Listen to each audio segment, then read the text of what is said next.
Guys, kinocultivate niya yung talong guys. Nung isang araw, nilagyan namin ng fertilizer. Yan guys, so malalago na siya.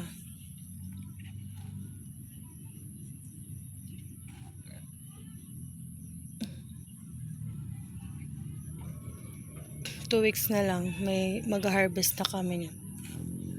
May pang ulam na. Sayang yung okrang tinanim ko. Hindi ko kasi siya naayos ng pagpunla. Kaya yan guys. Sana malalaki na din yun. Tutuusin na una pa nga yun eh. Yung tinanim ko din dito na part guys. So, dyan walang nabuhay.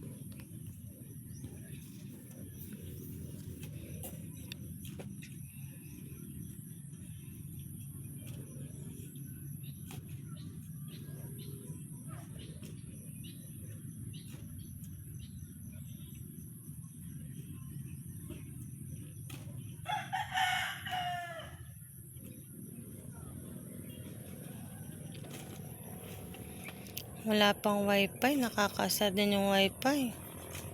6 hours na kami nag-aantay ng ano.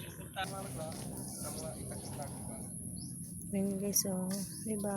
Kasi sa feeling pag ganyan yung tanim mo. Huwag lang sanang magtuloy-tuloy yung ulan para hindi siya mapeste guys. Kasi naranasan namin yan guys. Yung nagtanim kami sa bukid. Kung kailan mahal na yung presyo ng talong. Mga 100 na. Saka namatay guys. Kaya napakalaking panghihinayang guys. Kasi pera na yun. May isa kaming puno ng tawag to.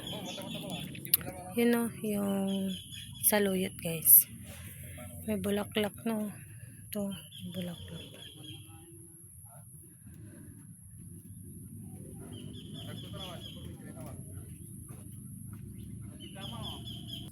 Ayan guys. Ito na yung kabuuan ng aming tinanim. Na talong, mangga, kalamansi, tsaka bayabas. Titingnan ko dyan guys kung saan banda maganda magtanim niyang piyas. Yung kamyas guys. May bini kami ng piyas eh, yung kamyas.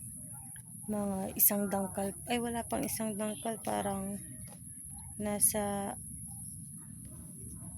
4 inch lang. 4 inch pa lang yung tanim namin na piyas. Yung kamyas.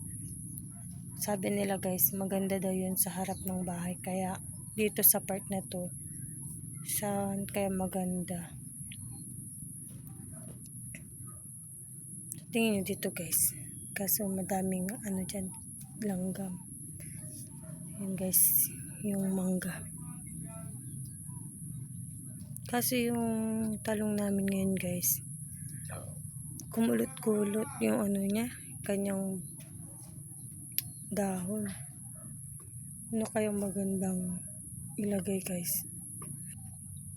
Yun lang guys. Thank you for watching. Don't forget to like and subscribe my YT channel, Rachel Provinciano Vlog. Goodbye. See you next vlog.